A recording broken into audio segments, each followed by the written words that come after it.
Bonjour et bienvenue au Sommet des Dents Naturellement. Je suis très heureux de me trouver aujourd'hui avec Frédéric Zenda. Bonjour Frédéric. Bonjour. Tu es kinésithérapeute et ostéopathe et aujourd'hui on va parler de l'impact que les dents peuvent avoir sur le reste du corps ou que le reste du corps peut avoir sur les dents.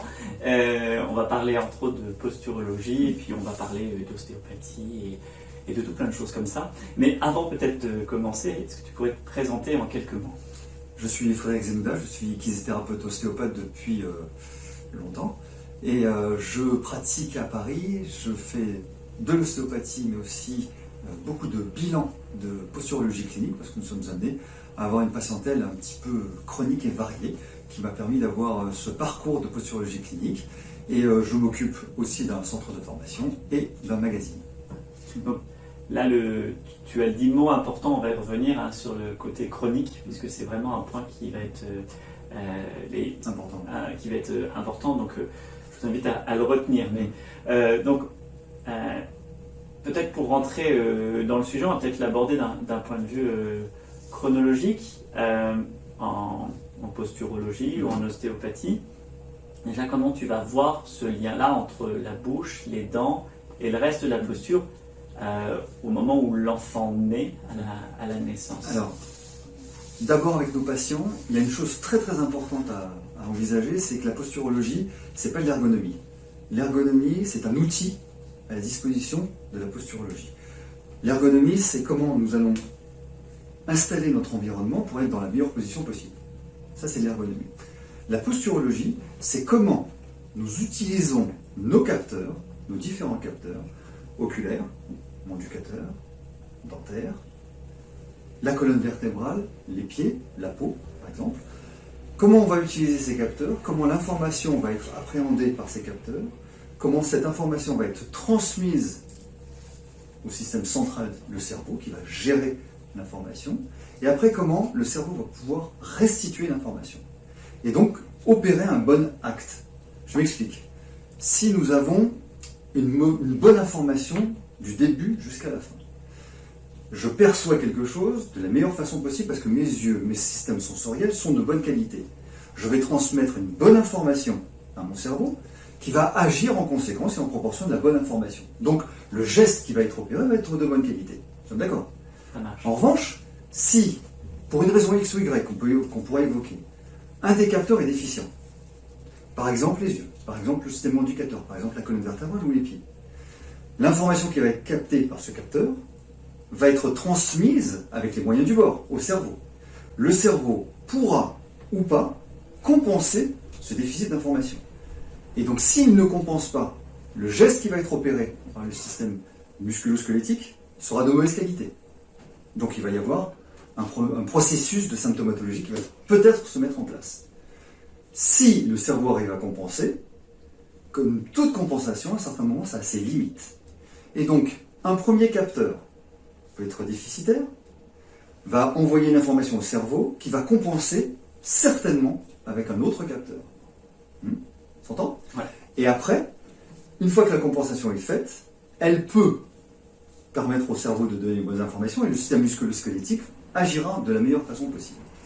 S'il n'y a plus de compensation, il va demander à d'autres systèmes de compenser. Après, petite précision, si par exemple j'ai un défaut de convergence ou un problème d'occlusion ou un problème de déviation de la colonne vertébrale ou de perte de mobilité de la colonne vertébrale, je vais demander aux autres capteurs de suppléer la déficience de ce capteur. J'ai un défaut de convergence, je vais essayer peut-être de serrer un petit peu mes dents pour solliciter des groupes musculaires d'aide. Peut-être que je vais encore demander, non seulement en serrant les dents, d'avancer un petit peu la tête, voire même de l'incliner. Et donc je vais me retrouver dans des positions de concentration un petit peu toxiques. Ça, c'est des compensations. Si c'est une entrée dentaire, ou une entrée oculaire, ou une entrée cervicale, ou une entrée rachidienne, ou une entrée podale, c'est la même possibilité. Une entrée, c'est quand c'est le premier capteur concerné. Alors, il n'y a pas de hiérarchie dans les capteurs. Tous les capteurs sont égaux face à l'homme, ou à la femme. Ils sont égaux, d'accord? En revanche, il y a des prédominances. Évidemment, si je vois une information arriver, c'est le capteur oculaire qui va être sollicité. On regarde très très peu avec ses pieds.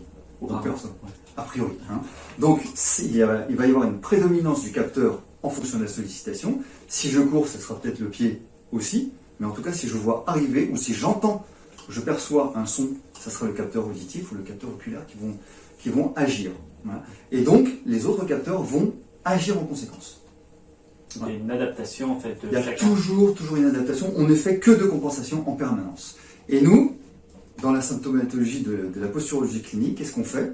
On part à la recherche, on mène l'enquête et on voit quel serait éventuellement le ou les capteurs qui ont été déficients à l'origine du trouble, de la dysfonction, de la pathologie. Avant que la pathologie, il y avait des symptômes. Avant les symptômes, il y a des manifestations. Et avant la manifestation, il y a peut-être des déséquilibres de compensation. Voilà. Donc nous, on va remonter, on va faire une enquête. C'est pour ça que j'évoquais plutôt les pathologies dites chroniques, parce que ce sont des personnes qui errent médicalement, qui ont de grosses problématiques à trouver la solution à leurs maux. Je ne dis pas que la posturologie soigne tout, bien au contraire, ça ne soigne pas tout, mais ça soulage énormément de choses dans la mesure où on arrive à décrypter, à déploter un petit peu cette pelote de mots, MAUX, peut-être parfois de mots MOTS, mais bon, c'est autre chose, et on arrive à remonter le fil et peut-être à trouver l'une des entrées principales. Et il se trouve, de mon expérience, ça fait juste quelques années que je le fais et que je l'enseigne aussi, et il se trouve que l'entrée manducatrice, l'entrée dentaire, dans toute sa splendeur, articulation temporomandibulaire, occlusion, langue, déglutition, phonation, respiration, toutes ces fonctions peuvent être en cause dans une pathologie, et très souvent, non pas tout le temps, mais très souvent, ça veut dire que c'est une entrée principale, une entrée majeure. Quand tu dis dans une pathologie, on est bien d'accord, c'est une pathologie qui peut concerner tout le corps et pas forcément en fait. C'est ça qui est extraordinaire, c'est que là, quand on aurait beaucoup trop de temps à prendre pour décrypter toutes les pathologies, mais que ce soit des pathologies musculo-squelettiques, par exemple une entorse de cheville, par exemple des lombalgies à répétition, par exemple des torticolées à répétition, des céphalées à répétition, les céphalées pas les migraines, donc c'est vraiment une grosse différence. La migraine c'est autre chose, ça ne procède pas de la posturologie clinique. Les céphalées, oui, en revanche. Ça peut être les troubles 10, dysphonie, dyslexie, dyscalculie, dyspraxie, tous les troubles 10 peuvent être mis en cause, peuvent mettre en cause un capteur posturologique, des problèmes digestifs, des problèmes de respiration, des problèmes mécaniques, des problèmes émotionnels. Plein de pathologies peuvent être évoquées dans l'interrogatoire de la posturologie clinique.